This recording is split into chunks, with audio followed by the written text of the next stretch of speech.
Two more House Republicans announcing they're retiring. Frank LoBiondo, New Jersey, Ted Poe, Texas. They join about a dozen others, some of them on your screen now. Joining us, Congressman Sean Duffy, Republican from Wisconsin. Now, Congressman, I can understand that each individual House member has a reason for retiring, but taken all together, this is a lot of retirees. Is there some disappointment with politics, disappointment with Republicans or Republicanism, disappointment with President Trump? What is it? So you got to take this in perspective, Stuart. So the last two cycles, Republicans had 25 retirements in each of those cycles, and they're pretty good for Republicans. So if you look at I think we have 22 retirees right now. What you have is about half of them that are running for the Senate or governor races. And you have another few of them that are retiring because they were chairman of a committee. Jeb Hensarling chairs financial services with me. He's termed out. And so instead of going back to a ranking member, they said, well, you know what, I'm going to hang up my congressional career and I'll go do something else. So I wouldn't read into the retirements. There's no deep-seated discontent with the way politics is practiced. I hear a lot of lawmakers say to me, I'm just sick and tired of raising money 3, 4, 5 hours a day. I got to tell you what, I don't do that, Stuart, and I don't know that a lot of members, they might say that, but they don't spend 4 or 5 hours a day raising money. Listen, we want to get more done. I mean, we have a historic opportunity. Is there a little frustration that we haven't been as effective as we hoped we'd be? Of course, but people aren't retiring for that reason. They have their individual reasons, but a lot of them see opportunity in the Senate and running their home state governments and the governorship. So don't read into this. People aren't afraid to run against Democrats. Okay. We feel pretty comfortable as we're going in the next cycle. So this is just a traditional ebb and flow that happens in the Congress. You get retirements, but no fear on part of Republicans. Okay.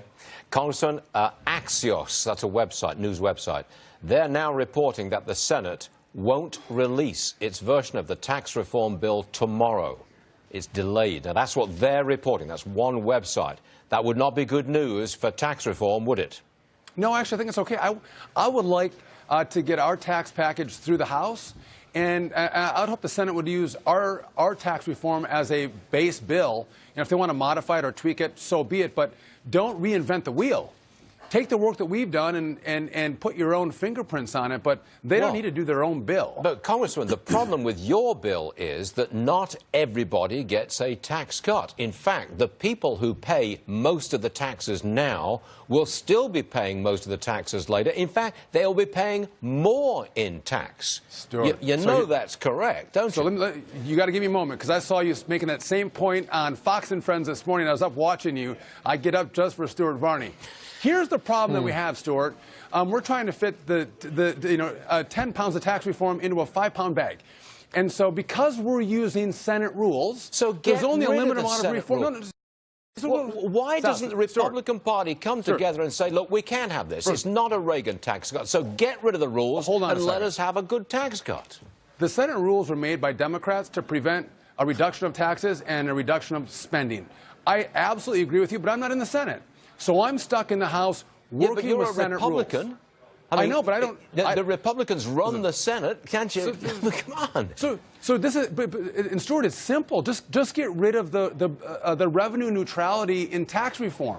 It's a simple move on the Senate's part, but they're not. So I hear some people say, you'd need 60 votes in the Senate to pass it. No, 51 votes. No, you don't. 51 votes. They could pass this with just Republicans. You don't even have to throw out the whole filibuster rule. Just change the rules in regard to budget reconciliation on tax reform and take out the requirement of budget neutrality. It gets complicated, but it's easy. So just to make it clear what we're doing in the House, don't get angry at us. We're stuck with those rules. We have only a certain amount of money. So Donald Trump, and I agree with him, says we need corporate tax reform. We need to make America competitive again. Let's set that at 20%. The pass-throughs are at 25%.